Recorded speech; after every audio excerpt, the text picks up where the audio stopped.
December లో వచ్చే అఖండ 2 గురించి చెప్పండి. అంటే ఒక వైబ్ కనిపిస్తుంది ఆ సినిమా కూడా గ్లిమ్స్ నుంచి.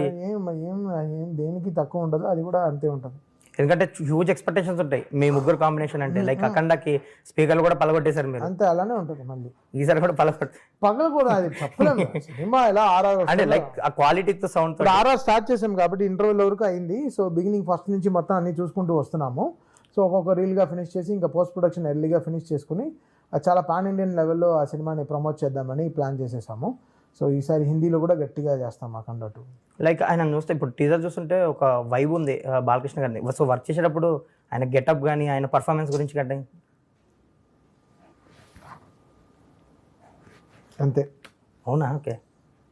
ఎక్స్ట్రాడినరీ. చాలా కష్టం, చాలా ఆశమాషి విషయం. నేను ఏడుపు వచ్చింది నిజంగా.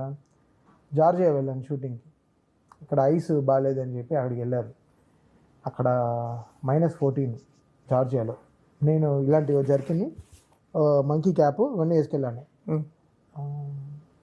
బాలయ్య గారు మాత్రం ఈ రెడ్ కలర్ క్లాత్, ఒకే క్లాత్ ఉంది, ఒక ఓపెన్ చెప్పులు, షూస్ వేసుకోకపోతే ఖర్చేస్తుంది కోల్డ్. దీంట్లో వీపూది కుంకుమ టర్మరిక్ ప్రొపల్లర్ ఫ్యాన్లో కొడుతున్నారు. -14 వ్యాలీలో. ఇది కాకుండా వ్యాలీలో గాలి వస్తుంది. గాలిలో ఆయన ఒక 4 కేజీలు 5 కేజీలు ఆ శూలం ఆయన చేతిలో పట్టుకున్న త్రిశూలం అది పెట్టుకుని ఆ చలిలో ఆయన నడుస్తూ వస్తున్నారు డైలాగ్ చెప్తూ. నాకు ఏడుపు వచ్చింది, ఏడు చేశాను నేను.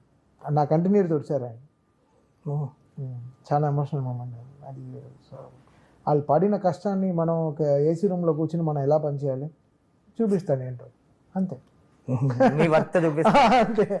లేదు, వాళ్ళు పడిన కష్టం మైండ్లో కూర్చుని పోయింది కదా, అది చాలా అసలు మూవ్ చేసేసింది. ట్రూలీ ఇప్పుడు ఓజీకి కూడా వాళ్ళు పడిన కష్టానికి మీరు ది బెస్ట్ ఇచ్చేసారు కదా.